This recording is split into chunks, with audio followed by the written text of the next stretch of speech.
Welcome to a new segment we're doing. It's called The Golden Age of Leather. It's all about being a biker in the 80s, 90s, and hell, I even still ride today. Just going to kind of get right into it. You know, I was just a kid. I loved motorcycles and go-karts, and I basically bugged my parents so much about having one. And of course my mother thought that I'd die on one, and my father just really wasn't into anything like that, and he didn't think it was necessary. You weren't getting it. So eventually I ended up with go-karts and mini bikes and all that, but that's not really part of this story. But what is part of this story was a movie came out in 1969. It probably hit my town in about 70, maybe 71, and my parents said, oh, it's a motorcycle movie, and wanted to go to the drive-in theater. So we went and saw Easy Rider. I really don't think that they had any idea of the pot smoking, drug use, wild women, and the whole craziness of the movie. But, you know, to a 9-year-old kid, that was really something. It made a lasting impression on my mind, you might say. And then moving forward, you know, I was just a kid, kind of grew up to be a teenager, played guitar, got into rock and roll bands, got a few tattoos. I got in a little hot water, and somehow thought I might go to prison, and I didn't really want to end up in prison without a tattoo, you know. So, and good news, I didn't go to prison then. But anyway, I was into the rock and roll, and the tattoos and Harleys and motorcycles just seemed to kind of be a natural fit. So I got a bike. I started out riding. You know, I had a Triumph. That's what really got me into wrenching on bikes, because if you can't wrench a bike, you don't need a Triumph. And a guy I knew bought a brand new Suzuki GSR 850, and then he ended up going to prison for drugs. Where we lived was really oppressive for that kind of thing, and it was only a matter of time before the cops would get your number. So anyway, I bought that bike from him, and that's when I kind of really didn't like Jap bikes, you know. But finally, there was a place down in Colorado called Hog Wild. It's long gone now, but Ed Honeybine, who's passed away now, he sold me my first bike, and well, basically it was a Harley flathead on a BSA frame. I don't want to get too drug into the details of these bikes, but I ended up getting a pretty nice shovel head from the guy, and ended up riding and you know, drifting around, being a biker, hanging out, drinking, kind of learning the ropes of what it means, you know, going to the bar and getting in fights, and you know, and living the lifestyle. And I was only early 20s, really, kind of fresh out of school. Go to the local bar up there, a place called O.P. Taylor's, and ride in the door and do a burnout on the dance floor, or maybe spin a couple cookies and smoke out the bar, get 86. Next weekend you were back there. Oh, you better not bring that motorcycle in here. There's another little place there called the Eagle's Nest. It was a biker bar.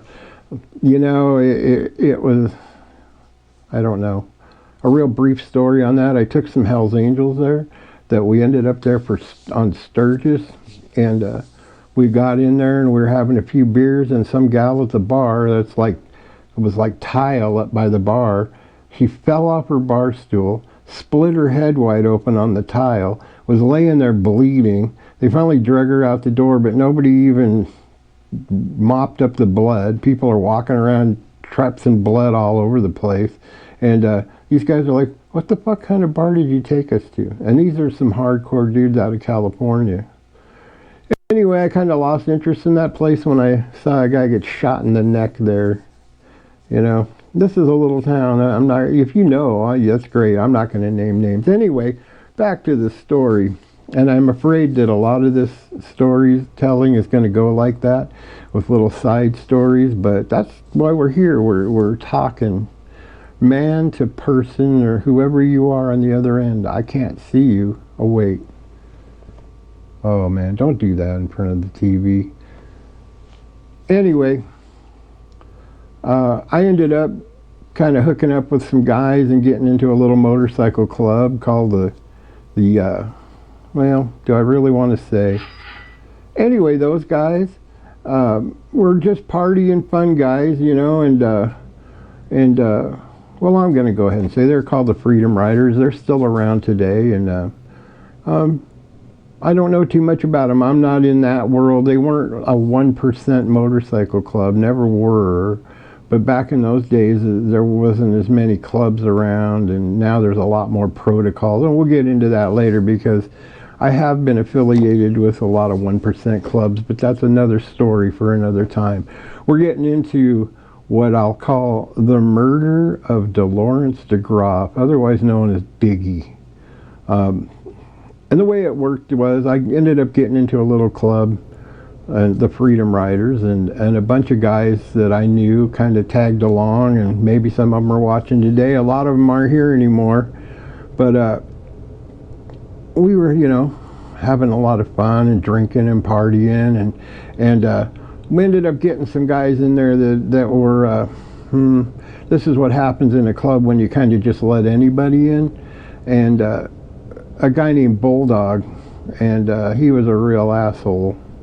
And he was the kind of guy that would drink until he blacked out and then do stupid shit, and the next day people would tell him about it, you know. And he was a real strange guy. He used to have like Vietnam flashbacks, but he'd never been to Vietnam. So kind of a, you know, and if you're like a prospect or whatever, it's kind of your job to babysit him, which I wasn't, but thankfully. But anyway, during this time, the club, you know, we had some money in the treasury, things like that. So the Hells Angels had come to the town, and they closed a little bike shop down. I guess they owed them money, and they had taken all the parts that were in this shop, and they wanted to sell them and get the hell out of town. So the club I was in bought those parts, and then during that time, I had a couple of Harleys. I had a real nice 76 Shovelhead. And I had a Sportster, and a member of that club, and you might see this video, we'll just call him Mushy, that's what he went by. I'd loaned him one of my bikes, the Sportster, and then I hadn't seen him for like 6 months, and I'm like, hey man, you ever gonna bring my bike back? And he was hem-hawing around, and when he finally brought it back, the bottom of the transmission was hanging out. He had missed a shift or something. Yeah, I'm not going to blame it on him. The bike wasn't exactly perfect, but anyway, broke the cases, and I could badmouth Dragon Man down in Colorado Springs right now. We'll save him for another story, but he couldn't fix it correctly. Anyway, I ended up, the club had bought these parts, and there was a set of cases in there, and so they had all decided it was club money, and he was the president's little brother, and they all decided we'll just give, I went by Snake, we'll give Snake the cases.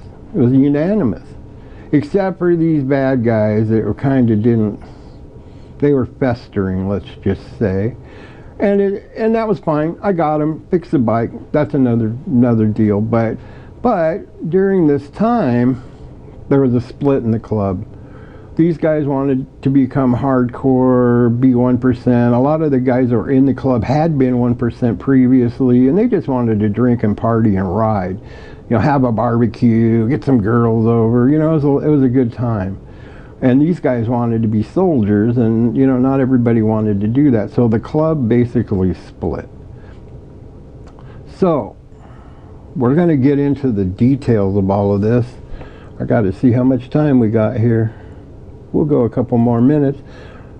And a buddy of mine, Tramp, he's no longer with us.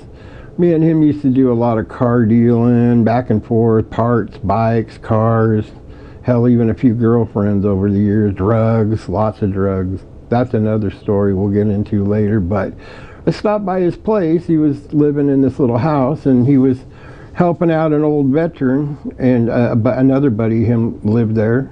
We'll just call him Wheels. They all lived in this little house with a guy named Diggy, Lawrence DeGraff, ka-ching. And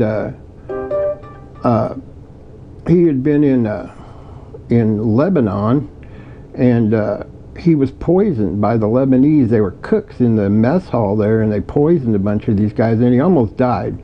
But he never was quite right after that, and he was a little bit mental, shall we say. And they were helping him along, you know, and he was kind of footing the bill, but they were taking care of him, making sure he'd eat, you know, and he loved being around bikers, and he'd come, and I watched this guy scrape an engine block down with the little tiny screwdriver, just to keep him busy. But as long as he was there and in the mix with people, he was happy, and he was a good dude. Rest in peace, Diggy.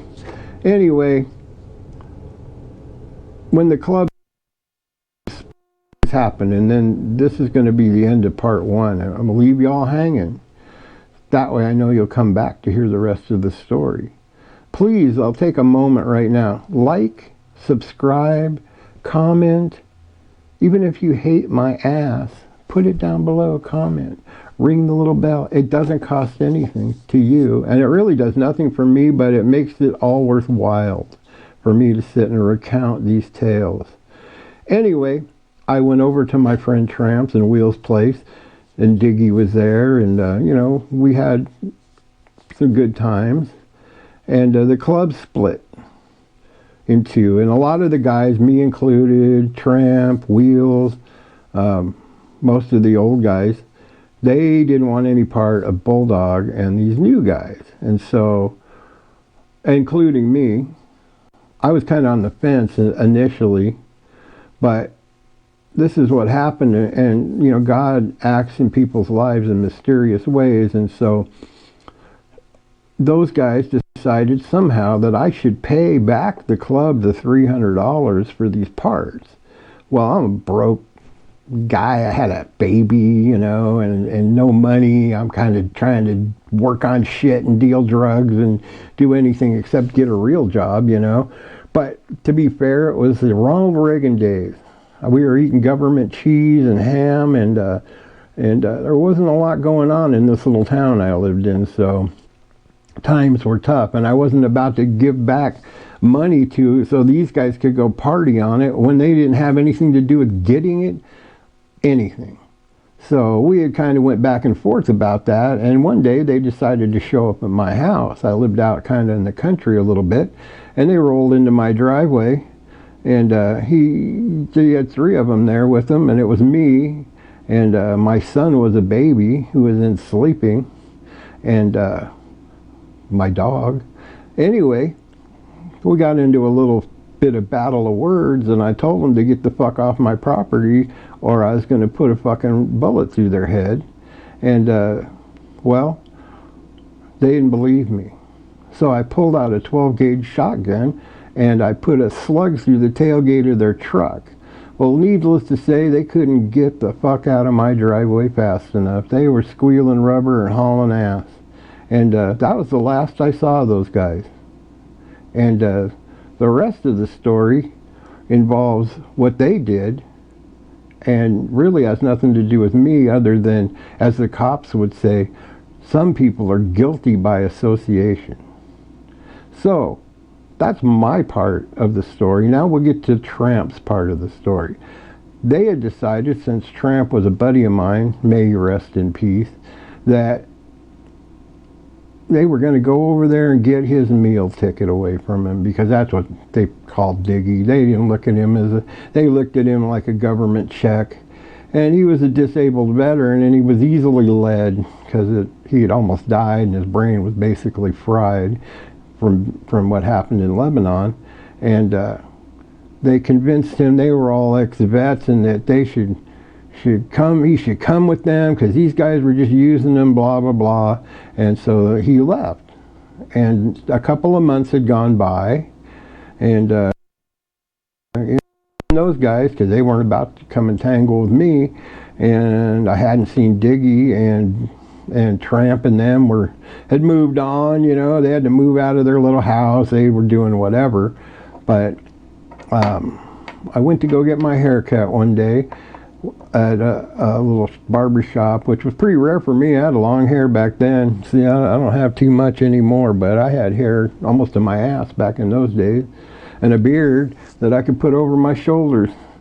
Anyway, I went to go get my hair cut at a little barber shop there, and the gal that cut my hair was another club member's wife or ex-wife. I can't remember what was the deal with them, but she's cutting my hair and we're talking, and she mentioned that those guys were going around saying that they'd killed somebody. And that's where we're going to end the story for tonight, because we get right into the fat of the story the next time. So I hope that maybe some of this has sparked your interest. And, you know, I'm not mentioning a lot of names or locations too much just because, you know, that builds mystery. Anyway, it was nice seeing y'all. Hey, camera lady, you know how to shut this thing off? Because I don't know how. She's not really too much of a camera lady because it's on a tripod. But thanks for stopping by tonight. We'll catch you next week with some more of the story of Diggy.